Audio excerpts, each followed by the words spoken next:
नमस्कार मैथिल सर, बहुत बहुत स्वागत है आपका। नमस्कार, कैसी हैं आप अंजू जी? पहले तो आपको और पूरे दर्शकों को सभी को भारत माता की जय, वंदे भारत मातरम जी। माता की जय हो, वंदे मातरम। सर ये बताइए कि ईवीएम को लेकर इतना ज्यादा आक्रोश कांग्रेस के मन में आ गया है कि सवा क्या बोलते हैं, एक एक 125 साल पुरानी पार्टी के अध्यक्ष जो हैं वो ये कह रहे हैं कि अब एक जन आंदोलन शुरू किया जाएगा, लोगों को बताया जाएगा कि ईवीएम उनको कबूल नहीं है। देखिए अंजू जी, इसी को कहते हैं दोहरी राजनीति, दोहरा चरित्र। आप देखिए कि ईवीएम प्रयोग में कौन लाया था। सबसे पहला प्रश्न ये है, ईवीएम का पहले सांकेतिक प्रयोग हुआ है कई चुनावों में, लेकिन 2004 का जो 543 सीटों का चुनाव था, आम चुनाव, उन सभी में ईवीएम का प्रयोग हुआ था पहली बार पूरी तरीके से। तब किसकी सरकार बनी थी? तब यूपी। शाइनिंग इंडिया के नाम से कैंपेन उस समय में एनडीए सरकार ने चलाया था।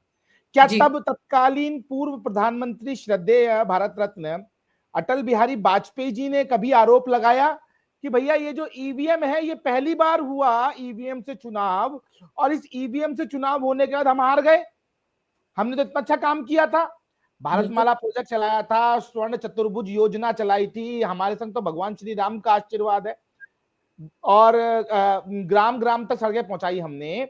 Make in India, made in India तब से शुरू हुआ था, स्वावलंबी भारत। तो क्या आरोप किसी ने लगाया? नहीं लगाया। फिर 2004 के बाद फिर 2009 में भी चुनाव हुआ, तब किसकी सरकार बनी? तब भी लगातार कांग्रेस नीत यूपीए 2 की सरकार बनी थी। लगातार देश में भ्रष्टाचार हो रहा था, देश में इतना रोष था, रोजगार के रिलेटेड ले लीजिए, भ्रष्टाचार के रिलेटेड ले लीजिए, रोज एक नया जो है भ्रष्टाचार का घोटाला सबके सामने आता था। सीएजी के हर ऑडिट के अंदर पता चलता था कि भैया यहां तो भ्रष्टाचार हुआ, और वो भ्रष्टाचार 10 20 50 100 करोड़ का नहीं हुआ, हजारों करोड़ का भ्रष्टाचार होता था। बिल्कुल। ऐसा वातावरण बन गया था अंजू जी, कि यदि कोई 10 20 50 करोड़ का घोटाला किसी कांग्रेसी के नाम आ जाए तो उसको अपमान महसूस होता था। अपमान इस बात का कि इतना कम घोटाला किया इस कांग्रेस के सांसद ने। तो ये परिपाटी उस समय चल गई थी। अब क्या है कि लगातार जनता जनार्दन जो है माननीय प्रधानमंत्री श्री नरेंद्र मोदी जी को आशीर्वाद देती चली जा रही है, और यह ऐतिहासिक रहा कि तीसरी बार कोई एक व्यक्ति प्रधानमंत्री पद की शपथ ले रहा है नेहरू जी के बाद। असल में परेशानी क्या है अंजू जी, कि वो 4 लाइनें मुझे याद आती हैं, उम्र भर गलती मैं बार बार यही करता रहा, धूल चेहरे पे थी और मैं आईना साफ करता रहा। असलियत में परेशानी ईवीएम में नहीं है, परेशानी है इनके राजकुमार में, परेशानी है इनकी राजकुमारी में, परेशानी है इनकी जो विचारधारा है उसके अंदर। अंजू जी, मैं आपको याद दिलाना चाहता हूं, जब इनका ये लोकसभा चुनाव हारे और कांग्रेस की स्क्रीनिंग कमेटी का मंथन हुआ और एके एंटनी की अध्यक्षता में एक रिपोर्ट बनाई गई थी, तो 2014 में। यस यस यस यस, तो उसमें ये रिजल्ट आया था कि भैया जो कांग्रेस है वो हद से ज्यादा तुष्टीकरण कर रही है मुसलमानों का, मुस्लिम अपीजमेंट ज्यादा कर रही है, और आम जनमानस जो सनातनी है वो कांग्रेस को एक मुस्लिम पार्टी के रूप में अब रेखांकित करने लगा है। तो हमें सर्वधर्म समभाव की बात करनी चाहिए। तो जब इस प्रकार का कंडक्ट इनकी पार्टी का है तो ये तो लगातार चुनाव हारेंगे ही। वो कहते हैं ना, एक कोड़ और कोड़ में खाज। तो वैसे तो कांग्रेस की जो परिपाटी है, कांग्रेस की जो विचारधारा है, वो लगातार मुस्लिम तुष्टीकरण की है, कब्रिस्तान की है, और उसके अलावा सब्सिडी की है, जकात की है, और मैं आपको कहूं कि हज की है, और वक्फ बोर्ड बोर्ड की की है। है। हाँ, लेकिन उसके साथ में कहते हैं ना कोड़ में खाज की, राहुल गांधी जैसा इनके पास नेतृत्व भी है, जिसको ना सोचने की समझ है, ना कैसे व्यवहार करते हैं उसकी समझ है। उसकी एक बानगी अभी आपने देखी होगी, लीडर ऑफ अपोजिशन ने किस प्रकार से महामहिम राष्ट्रपति आदरणीय मुर्मू जी का अपमान किया। लोकतांत्रिक परंपराओं को लगातार ये लोग तार तार कर रहे हैं। तो इस प्रकार का कंडक्ट होगा और ठीकरा ये फोड़ेंगे ईवीएम पे। पर सर, ये जिस तरह से कहा जा रहा है कि जन आंदोलन शुरू करेंगे, सुप्रीम कोर्ट भी हमारी बात नहीं सुन रहा है, क्योंकि अभी एक दिन पहले ही सुप्रीम कोर्ट गए थे ईवीएम का रोना लेकर, एक याचिका डाली थी। सुप्रीम कोर्ट ने सिरे से खारिज कर दिया कि जब आप हारते तो ईवीएम का रोना रोते हैं, जब जीत जाते तो ईवीएम की बल्ले बल्ले करते हैं। तो उससे भी तो उनको झटका लगा है। पहले भी ये मामला सुप्रीम कोर्ट गया था सर, काफी लंबी चौड़ी बहस हुई थी इस पर। उसके बाद भी सुप्रीम कोर्ट ने कहा था ईवीएम को कभी हैक नहीं किया जा सकता, अगर है तो कृपया सबूतों के साथ आए। बिल्कुल अंजू जी, और मैं तो इससे आगे 2 कदम बढ़ के ये कहना चाहता हूं आपके माध्यम से, खड़गे जी तक मेरी बात यदि पहुंचे, इतना आप लोग, आपके जितने भी दर्शक हैं वो शेयर करें और ट्वीट करें इस वीडियो को कि खड़गे जी सबसे पहले तो आप अपने बेटे को इस्तीफा दिलवाइए, कर्नाटक की सरकार को इस्तीफा दिलवाइए, तेलंगाना की सरकार को इस्तीफा दिलवाइए और हिमाचल प्रदेश की सरकार को इस्तीफा दिलवाइए। 99 सांसद जो आपके जीत के आए हैं उन सभी को इस्तीफा दिलाइए। अभी प्रियंका वाड्रा जी भी जीत के आई हैं, उनसे भी इस्तीफा दिलवाइए, वो भी ईवीएम के माध्यम से चुनाव जीती हैं। इन सबको इस्तीफा दिलवाइए, उसके बाद आप मार्च निकालिए, धरना दीजिए, अनशन कीजिए, सब आपको लोकतांत्रिक अधिकार है, आप कीजिए। लेकिन ये तो नहीं चलेगा मीठा मीठा गप गप और कड़वा कड़वा थू थू। आप उसी ईवीएम के माध्यम से चुनाव भी जीत के आएंगे और उसके बाद ईवीएम ईवीएम का रोना रोएंगे, चिल्लाएंगे, क्योंकि आप तो येन क्रेन प्रकारेण अपने पैसे की ताकत पे और मैनिपुलेशन करके मुस्लिम बाहुल्य सीटों से आप जीत के आ जाते हैं। लेकिन जहां जहां सनातनी जो मेरा भाई है वो बहुसंख्यक मात्रा में है, जिसके दिमाग में आ गया है ना हम बटेंगे और फिर ना हम कटेंगे और एक रहेंगे और नेक रहेंगे, उसकी वजह से आप हार रहे हो। आपको अपना कंडक्ट ठीक करने की आवश्यकता है, ना कि ईवीएम का विरोध करने की। और यदि आपको विरोध करना है, जिस प्रकार से पिछली बार भारत तोड़ो यात्रा निकाली थी, वो मोहब्बत के नाम पर जो अजारकता की दुकान खोली थी, उस प्रकार की यदि आपने फिर कोई दंगे की और आगजनी की दुकान खोलनी है तो पहले इस्तीफे दो। आप सांसद से पूर्व सांसद हो, पूर्व विधायक हो, पूर्व मंत्री बनो, सरकारें छोड़ो, फिर आओ ना मैदान में।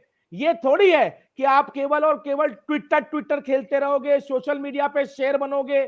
जमीन पे जिस प्रकार कांग्रेस पार्टी कहीं भी नहीं है, ना नाम लेवा है ना पानी देवा है, उस प्रकार की बातें आप जमीन पे करने की सोच रहे हो, ये नहीं चलने वाला। सर, वो कहते हैं ना चैरिटी बिगिंस एट होम, तो सबसे पहले तो राहुल गांधी को इस्तीफा देना चाहिए। वो तो 2-2 जगहों से चुनाव जीते थे लोकसभा का, वायनाड से भी जीते थे, रायबरेली से भी जीते थे। तो क्या वहां पर भी ईवीएम में गड़बड़ी थी? उनकी बहन, आपने सही याद दिलाया, प्रियंका वाड्रा 4.5 लाख के आसपास के मार्जिन से जीती है। वहां पर बीजेपी ने क्यों नहीं अपने उम्मीदवार को जो तीसरे नंबर पर रही है उसको जितवा दिया, अगर ईवीएम पर इतनी चलती थी? पीएम मोदी का जीत का मार्जिन बनारस में कम हुआ सर, तो पीएम मोदी के मार्जिन को भी 10 लाख दिखाया जा सकता था अगर बीजेपी सच में या चुनाव आयोग मैनिपुलेट कर रहा था ईवीएम को। सर, बीजेपी 400 सीटें जीतने वाली थी, 300 तो जितवा लेते अपने आप को, 300 तो पक्की कर लेते अगर ईवीएम में इतना जोर चलता था।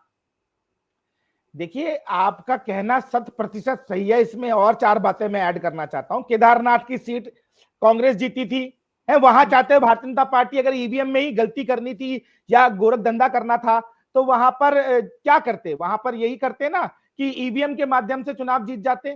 ठीक है, उसके अलावा अयोध्या ले लीजिए आप। अयोध्या के अंदर, ये अयोध्या जो चिल्ला रहे थे, अयोध्या की जो सीट है वो हारे अगर, तो उसके अंदर ईवीएम में अगर गोरख धंधा होता तो फिर वो जीतते कि नहीं जीतते, आप मुझे बताइए। उत्तर प्रदेश में 37 सीटें जीत गए ये लोग। यदि वहां पर इस प्रकार से कोई भी ईवीएम के अंदर झंझट होता तो क्या वहां पर जीत पाते समाजवादी पार्टी के लोग? ये सब बताता है कि केवल और केवल ये शिंगूफा है। और माननीय सुप्रीम कोर्ट ने पहले भी बोला, ये वीवीपैट के मिलान की बात कर रहे थे, तो वीवीपैट का मिलान करा लीजिए आप, उसमें कोई परेशानी नहीं है। आप कोई भी एक रैंडम सीट चुन लीजिए और रैंडम सीट के अंदर जाइए और ईवीएम का मिलान करा लीजिए। जितने मतपत्र ईवीएम में आए हैं उतने वीवीपैट सेव करवा लीजिए। लेकिन परेशानी क्या है अंजू जी? परेशानी ये है कि ये सीधे रास्ते से चुनाव नहीं जीत सकते। जनता के दिल में तो ये है नहीं। जिस प्रकार से इनकी दादी इलाहाबाद का चुनाव वहां पर हारी थी चुनाव, और उसके बाद इलाहाबाद हाई कोर्ट ने उनको डिस्क्वालीफाई किया था। क्यों? क्योंकि आपने चोरी झुट्टे से बूथ कैप्चरिंग से चुनाव जीता है, फिर इस देश में आपातकाल लगा था। आज भी वही चीज होने जा रही है। ये बार बार जो ईवीएम का विरोध करते हैं, कारण क्या है? इनको यदि मतपत्रों से चुनाव लड़ेंगे तो वहां पर इनको एक एज ये मिलेगा कि ये बूथ कैप्चरिंग कर सकते हैं, पहली चीज। दूसरी चीज, वहां पर आप चाहें तो बूथ लूट के ले जा सकते हैं, जो मतपेटियां होती हैं उनको बूथ को लूट के ले जाएंगे। ना ये कर पाए तो कोई जाएगा और शाही डाले आएगा जाके। ये मत पेटी जो होती है उसमें पहले बॉक्स में। चलता था, हाँ, शाही डाल देते थे।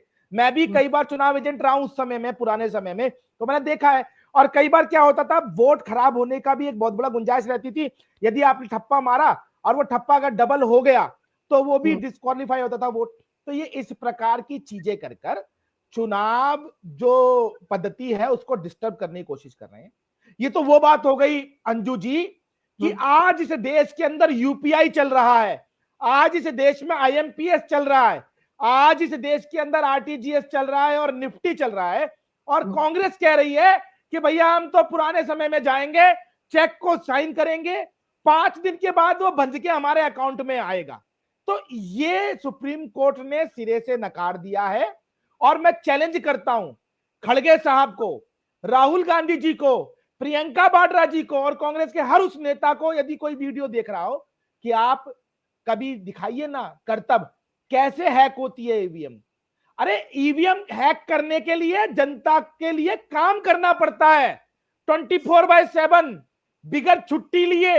अपने जो परिजन है उनको दूर छोड़कर पूरे देश को अपना परिवार मानना पड़ता है, गालियां खानी पड़ती हैं, इस प्रकार की पता नहीं कितनी एसआईटी का सामना करना पड़ता है। जनसेवा आसान नहीं होती। जो नरेंद्र मोदी जी ने तपस्या की है, उस तपस्या का ही फल है आज की नरेंद्र मोदी जी भारत के 140 करोड़ भारतवासियों के हृदय में विराजमान है। इसलिए उन्होंने यहां से ईवीएम हैक की है भैया, ये समझने की आपको जरूरत है।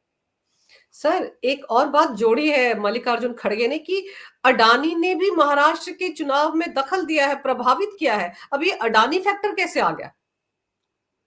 अब देखिए अंजू जी, वो कहते हैं ना कि जो सावन का अंधा होता है उसको हमेशा हरा हरा ही दिखाई देता है। ये लोग जान सोराज के माध्यम से, ये लोग चीनी पैसे के माध्यम से चुनाव को डिस्टर्ब करने की पूरी कोशिश कर रहे थे। और आपने देखा एक रिपोर्ट आई थी जब आम चुनाव पूरे हुए उसके बाद, मैंने पढ़ी थी, और वो अमेरिका के एक थिंक टैंक ने निकाली थी कि इजराइल की एक सोशल मीडिया एआई कंपनी ने भारत के चुनावों को मैनिपुलेट किया है सोशल मीडिया के माध्यम से। एआई के द्वारा ऐसा कैंपेन चलाया गया करंट जो नरेंद्र मोदी सरकार है उसके खिलाफ सोशल मीडिया पे, जिसके कारण चुनावों के अंदर भारतीय जनता पार्टी को नुकसान हुआ। देखिए ये लोग खुद विदेशी हस्तक्षेप की कोशिश करते हैं, ठीक है जी। ये विदेशी हस्तक्षेप, ये पाकिस्तान दौड़ गए थे इनके नेता तो मणिशंकर अय्यर, अरे हमें तो भैया मोदी से बचाओ। और ये लोग इंडस्ट्रीज का पहले से ही दोहन करते रहे हैं, उनके माध्यम से चुनावों को जीतते रहे हैं, तो उनका ऐसा लगता है कि भारतीय जनता पार्टी भी इस प्रकार के काम करती है। लेकिन मैं बहुत विनम्रता से ये कहना चाहता हूं कि अडानी जी हमारे देश के एक बहुत बड़े उद्योगपति हैं। हमें अपने देश के औद्योगिक घरानों का सम्मान करना चाहिए, क्योंकि उनके माध्यम से इस देश के अंदर रोजगार सृजित होता है, और वो जितना कमाते हैं उन कंपनियों के द्वारा जो रेवेन्यू जनरेट होता है उस पर टैक्स भी हमारे देश को मिलता है, ठीक है। वो हमारे देश की इकोनॉमी के आधारभूत लोग हैं। लेकिन ये जो लोग हैं ना, इनके दिमाग में विदेशी रहते हैं। ये लगातार जो ये आरोप लगाते हैं, इसके कारण शेयर बाजार कभी ऊपर नीचे होता है, जिससे कि विदेशी जो एफआईआई या डीआईआई है उनको फायदा मिलता है, जॉन स्वराज की कंपनी को फायदा मिलता है, हिंडनबर्ग को फायदा मिलता है, क्योंकि वो शॉर्ट सेलिंग के अंदर डील करते हैं। जो कोई शेयर के खिलाफ आप कोई मैं ये कहूं अभियान चलाइए, वो नीचे आएगा। जैसे ही अभियान चलता है उसको वो शॉर्ट कर देते हैं, वो नीचे आता है उसे बेच देते हैं। तो भारत के निवेशकों का पैसा बर्बाद करने की कोशिश कांग्रेस करती है, इस प्रकार से औद्योगिक घरानों पे आरोप लगा। सर, राहुल गांधी संविधान दिवस पर कल कहीं बोल रहे थे, कांग्रेस का ही कार्यक्रम था, वहां पर बोल रहे थे। फिर से वो लाल रंग की वो जो प्रति दिखाते हैं संविधान की, उस वक्त वो कह रहे थे कि देखिए, मुझे तो लगता है कि पीएम मोदी ने संविधान पढ़ा ही नहीं है, इसीलिए वो ऐसी बातें करते हैं। जबकि हम सब ने देखा कि संसद भवन में संविधान दिवस पर जो कार्यक्रम हुआ, उसमें राहुल गांधी कैसे पेश आ रहे थे, जिसका जिक्र आपने शुरुआत में किया। वो लीडर ऑफ ऑपोजिशन है, उनको इतना तक नहीं पता कि जब राष्ट्रपति महोदया जब तक खड़ी हैं, तब तक सभी नेता खड़े ही रहेंगे। वो बड़े आराम से कुर्सी पर बैठ गए। वो तो मल्लिकार्जुन खड़गे ने उनको कहा तब वो उठ खड़े हुए। तो संविधान क्या उन्होंने खुद पढ़ा है, या सिर्फ वो खाली कागजों वाले लाल रंग की प्रति को लेकर घूमते रहते हैं? देखिए अंजू जी, एक्चुअली में परेशानी ये है कि राहुल गांधी एक पार्ट टाइम पॉलिटिशियन है। उनको कभी भी भारत के संविधान से ना तो प्यार है, ना ही भारत की परंपराओं से प्यार है। हमारे यहाँ पर जिस प्रकार का एक जो ओहदा है राष्ट्रपति जी का, ये हमारे संविधान में मैं ये कहूँ कि रेखांकित है कि राष्ट्रपति जी हमारे देश के सर्वे सर्वा है, प्रथम नागरिक हैं। उनके बाद ही पंक्ति शुरू होती है, चाहे वहां पर नरेंद्र मोदी जी खड़े हों, चाहे वो लीडर ऑफ अपोजिशन खड़े हों, चाहे वो कांग्रेस के अध्यक्ष हों, भाजपा के अध्यक्ष हों, सांसद हों, मंत्री हों, कोई भी हों, तीनों सेनाओं के अध्यक्ष हों, चीफ ऑफ आर्मी स्टाफ हो, कोई भी हो, लेकिन राष्ट्रपति हो। बिल्कुल बिल्कुल, तो वो उनके बाद ही होगा। तो यदि राष्ट्रपति जी खड़ी हैं तो इतना तो कॉमन सेंस एक पांचवी के बच्चे, दूसरी के बच्चे में भी है कि अगर बड़े खड़े हैं तो हमें नहीं बैठना है। इसको कहते हैं एरोगेंसी, इसको कहते हैं घमंड, इसको कहते हैं कि मैं ही मैं हूं, और इसको कहते हैं एक, मैं ये कहूं कि भारत के अंदर जो संविधान है उसमें आस्था ना रखना। और मैं बहुत विनम्रता से कहना चाहता हूं राहुल गांधी जी से भी कि राहुल गांधी जी, आप जो संविधान लेके घूमते हैं उसको पढ़िए एक बार। आप पढ़ेंगे तो आपको समझ में आएगा कि नरेंद्र मोदी सरकार ने लगातार इस देश के नागरिकों के लिए काम किया। आर्टिकल 14, आर्टिकल 15, सबका साथ, सबका विकास, सबका विश्वास, सबका प्रयास, और वो आर्टिकल 44 के लिए अब जो फाइट कर रहे हैं, चाहे वो वक्फ एक्ट के ऊपर हो कि एक देश में एक कानून होना चाहिए, समान नागरिक संहिता होनी चाहिए, तो ये सारा काम नरेंद्र मोदी जी कर रहे हैं। आप लोगों ने क्या दिया इस देश को? वक्फ बोर्ड दिया। आप लोगों ने क्या दिया? प्लेसेस ऑफ वर्शिप एक्ट दिया। आप लोगों ने क्या किया? कम्युनल वायलेंस बिल लेके आ रहे थे अंजू जी, आपको मैं बताऊं, कम्युनल वायलेंस बिल ऐसा बिल था जिसके बाद इस देश के अंदर यदि कहीं पर भी दंगा होता तो उसमें तो पकड़ा केवल बहुसंख्यक जाता। बहुसंख्यक जाति। ठीक है, जिस 2013 की प्रकार, बात है ना सर, जी जी 2013 जी, में आनंद फानन में ये बिल लाया जा रहा था। नहीं नहीं, 2013 में नहीं, ये 1900 जो ये जो प्लेसेस ऑफ वर्शिप एक्ट वो तो लागू हुआ ना, से लेकर उसके वो बाद तो उसके 1991 बाद का। उसके बाद अच्छा। उसके जस्ट एक साल के बाद ही, लेकिन वो भारतीय जनता पार्टी ने पूरी शक्ति लगाकर उस बिल को संसद में पास नहीं होने दिया। वरना जैसे आज अब्दुल पंचर वाला किसी डीएलएफ मॉल के सामने बैठकर ये कहता है वक्फ बोर्ड में जाकर कि ये जो डीएलएफ मॉल है ये मेरे 4 पीढ़ी पहले के दद्दा की जमीन पर बना हुआ है और मैं इसको वक्फ करता हूं, और वक्फ बोर्ड उस वक्फ की हुई जमीन को नोटिस कर देता कि आज से ये जमीन वक्फ हो गई। मतलब ये जो मजाक देश के अंदर बनाया गया, ना कागज है ना कोई सबूत है जमीन का, लेकिन जो मैंने कह दिया वो सही। इस प्रकार का जो ये कानून वक्फ एक्ट बनाया गया उसको मजबूत किया 2013 में, ठीक है जी। और जो प्लेसेस ऑफ वर्शिप एक्ट की, पता है दीवारें चीख चीख के कह रही हैं अंजू जी कि इसके ऊपर मंदिर था, मंदिर है और मंदिर रहेगा। ज्ञानवापी देख लीजिए, भोजशाला देख लीजिए, आप यहाँ मथुरा देख लीजिए, आप संबल देख लीजिए, मतलब जहां आप जाएंगी वहीं पर सनातन को पाएंगी। तो उसको बंद करने के लिए, उस वहां पर हिंदुओं का मुंह बंद करने के लिए प्लेसेस ऑफ वर्शिप एक्ट लेके आए। तो ये इस प्रकार के एक्ट लेके आते हैं और कुछ इनका काम नहीं है। और मैं आपसे कहना चाहता हूं कि नरेंद्र मोदी जी ने सनातनियों के जो दिल को हैक किया है, दिमाग को हैक किया है, उन्होंने भारत के सनातनियों को यह दिखाया है कि हम भी विश्व शक्ति बन सकते हैं, हम भी विश्व की प्रथम जो पंक्ति के देश हैं उनके संग खड़े हो सकते हैं, हम भी विश्व की पहली महाशक्ति, आर्थिक शक्ति बन सकते हैं, आज तीसरी हैं, हम भी इस देश के अंदर 2047 तक विकसित राष्ट्र बन सकते हैं। तो ये जो सब कुछ है ना, इससे ईवीएम हैक हुई है। पर सर आप ये बताइए कि जैसे मान लीजिए ये तो जन आंदोलन शुरू करने की तैयारी में लगते हैं कांग्रेस वाले, क्या ममता बनर्जी साथ देंगी? क्या फारूक अब्दुल्ला साथ देंगे? क्या स्टालिन साथ देंगे? क्या अभी हाल ही में झारखंड में आए हैं हेमंत सोरेन, क्या वो साथ देंगे? देखिए अंजू जी, जितने भी क्षेत्रीय दल हैं वो समझते हैं कांग्रेस जो है वो गिरती हुई दीवार है। वो ये जानते हैं कि कांग्रेस का खात्मा निश्चित है, क्योंकि जब तक राहुल गांधी और कांग्रेस की जो आइडियोलॉजी है वो चेंज नहीं होगी तब तक कांग्रेस का रिवाइवल नहीं हो सकता।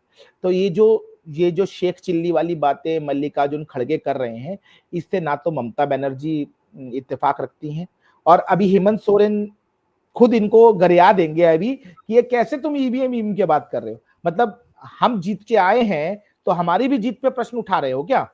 चाहे स्टालिन ले लीजिए, उसके अलावा आप आगे अरविंद साउथ में चले केजरीवाल, जाइए, अरविंद अरविंद केजरीवाल केजरीवाल। लीजिए। 67 सीट्स मिली थी अरविंद केजरीवाल की जीत के ऊपर, और उसके 62 सीटें मिली। किसी ने प्रश्न उठाया क्या? तो ये जो नैरेटिव है ना, ये जो रोने का जो कारण है कांग्रेस का, ये सब समझ रहे हैं, क्योंकि कांग्रेस जो है अपनी दिशाहीन हो चुकी है। कांग्रेस के पास कोई नेतृत्व नहीं है। यही कारण है कि आज कांग्रेस रसातल में चली जा रही है, और क्षेत्रीय दल जहां जहां कांग्रेस कमजोर हो रही है वहां वहां पर क्षेत्रीय दल मजबूत हो रहे हैं। आप तमिलनाडु देख लीजिए, तमिलनाडु में एक समय में एक छत्र राज रहा है कांग्रेस का। आप कर्नाटक देख लीजिए, उसके अलावा आप तेलंगाना देख लीजिए, आप आंध्र प्रदेश देख लीजिए, आप उसके अलावा आप जम्मू कश्मीर में अभी चुनाव हुए थे, वहां पर इनकी अलाइज नेशनल कॉन्फ्रेंस ने इनको अपने मंत्रिमंडल में भी शामिल करना नहीं समझा। पहले वो साथ मिलकर चुनाव लड़े थे। तो ये स्थिति है इन लोगों की, इनको कोई सीरियस नहीं ले रहा है। और जो आपने कहा ना जन आंदोलन, आंदोलन तो हो सकता है लेकिन जनता उससे नहीं जुड़ने वाली, क्योंकि जनता को भी पता है कि ये केवल और केवल मूर्ख बनाने का काम है। हाँ, एक वर्ग जुड़ सकता है अंजू जी, जो कहता है भारत तेरे टुकड़े होंगे चार इंशाअल्लाह इंशाअल्लाह, भारत की बर्बादी तक जंग रहेगी जारी।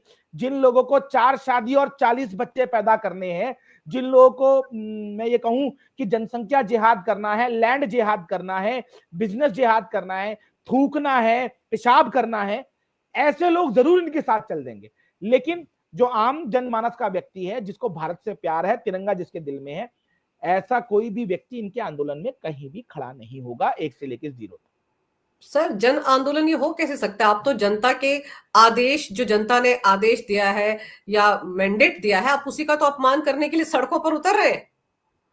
आपको तो बिल्कुल। जनता ने जो दिया है, जनादेश दिया है, उसको सर आंखों पर रखना चाहिए और आगे बढ़ना चाहिए। आपके पास कोई विकास का रोड मैप नहीं है, कोई योजनाएं नहीं है। आप सिर्फ पीएम मोदी को गालियां दे देकर और फेक नैरेटिव को ही अपना एजेंडा बना लेते हैं, तो जनता किस पर यकीन करेगी? और सर संविधान बदल जाएगा, आरक्षण खत्म हो जाएगा, ये प्रोपेगेंडा लोकसभा चुनाव में चला, लेकिन ये अब जो विधानसभा चुनाव हो रहे हैं उसमें नहीं चल रहा है, क्योंकि लोगों को समझ में आ गया कि कुछ नहीं बदलने वाला। और सर सबसे अहम बात तो ये है कि जिस तरह से ये बार बार कहते हैं कि आप अखिलेश की याद कर लीजिए कि मैं ईवीएम से जीत कराऊंगा तो भी मुझे ईवीएम पर भरोसा नहीं है, और अगर हार जाऊंगा तो भी ईवीएम पर भरोसा नहीं है, ईवीएम से जीत दर्ज करने के बाद ही ईवीएम को बदलूंगा, इस तरह का प्रण लेकर बैठे हुए हैं। तो 37 सीटें छोड़ देना।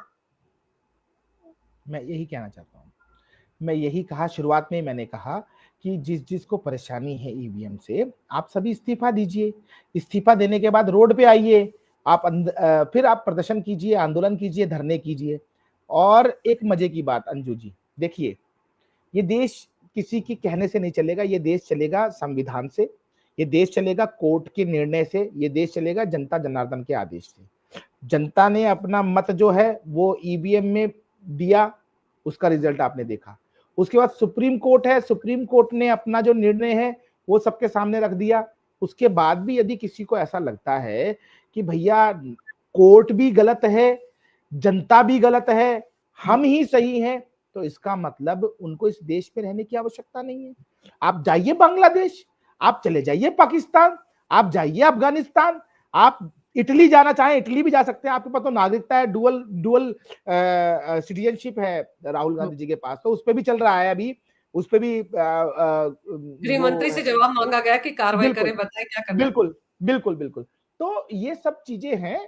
अब ये विदेशी लोगों को देश के संविधान में कहां से जो है विश्वास हो जाएगा।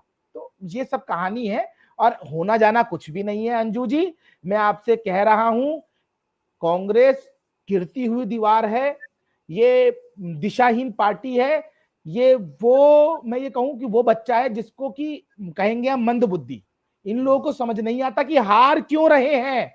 इनको ये समझना चाहिए कि जनता विकास मांगती है, जनता बिल्कुल। भारत का सम्मान मांगती है। आप विदेशों में जाके अपमान करते हैं भारत का, है, आतंकवादियों के संग बैठ के चाय पीते हैं, खालिस्तान समर्थकों के संग बैठ के आप खाना खाते हैं, आपकी बाहर जितनी भी सभाएं होती है वो सब एंटी नेशनल जो एलिमेंट्स है वही अरेंज करते हैं।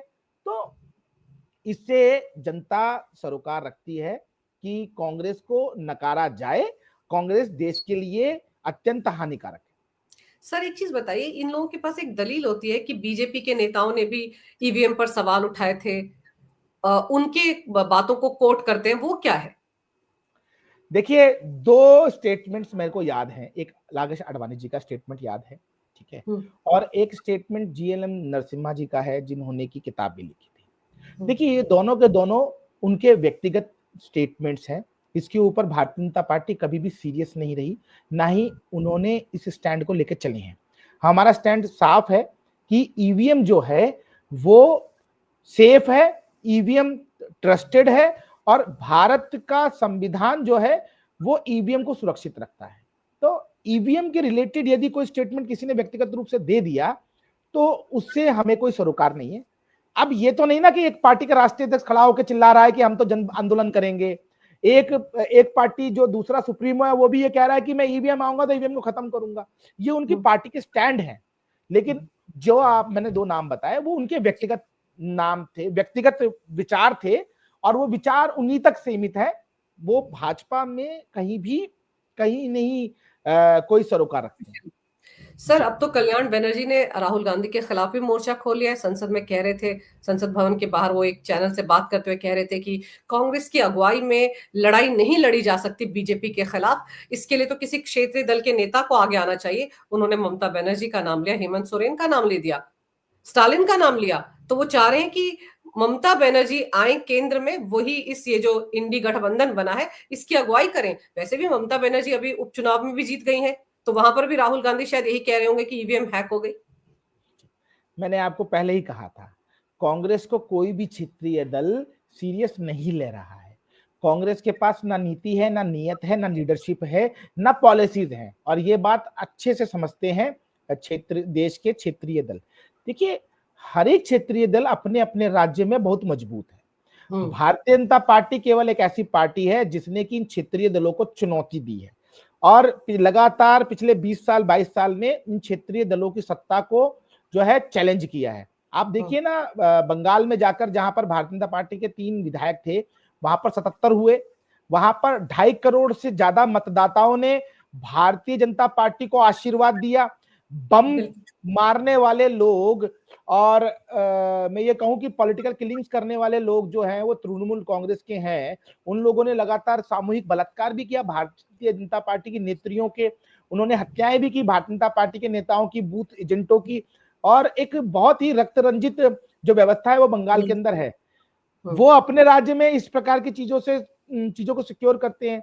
आप केरल ले लीजिए, लेफ्ट के लोग वहां पर किस प्रकार की चीजें करते हैं, यूडीएफ किस प्रकार की चीजें करता है। आप इधर तमिलनाडु ले लीजिए, वहां पर जिस प्रकार से डीएमके जो है वो पॉलिटिकली स्ट्रांग है। ये लोग अपनी अपनी जगह पर स्ट्रांग है, लेकिन कांग्रेस यहाँ कहीं भी नहीं है। और कांग्रेस कहीं नहीं है, यही कारण है कि क्षेत्रीय दल इनको नकार रहे हैं। और आप देखिएगा, अभी कुछ दिन की बात है, राहुल गांधी जी और प्रियंका वाड्रा जी और खड़गे जी को जो ये इन्होंने बनाया है ना इंडी गठबंधन, इसमें से लात मार के बाहर लगा निकालेंगे ये जितने भी क्षेत्रीय दल हैं, और ये एक थर्ड फ्रंट बनाएंगे जिसके अंदर कांग्रेस को हटा दिया जाएगा। बिल्कुल कांग्रेस रहित एक गठबंधन बनने जा रहा है बहुत जल्दी, क्योंकि उनको पता है कांग्रेस में अब दम नहीं रह गया। और सर ईवीएम के मामले में जिस तरह से सुप्रीम कोर्ट पर सवाल उठा रहे हैं, चुनाव आयोग पर सवाल उठा रहे हैं, उससे भी ऐसा लगता है कि इंडी गठबंधन में फूट पड़ चुकी है राहुल गांधी और मल्लिकार्जुन खड़गे के इस तरह के बयानों के बाद। तो अब तो सिर्फ औपचारिकता है कि किस दिन ये अलग होंगे, लेकिन आपने इस विषय पर सर विस्तार से जानकारी दी मेरे दर्शकों को और मेरे लिए समय निकाला। सूर्य जी, उसके लिए आपका बहुत बहुत धन्यवाद। नमस्कार, भारत माता की जय हो, वंदे मातरम और जय श्री राम। जय जय श्री राम।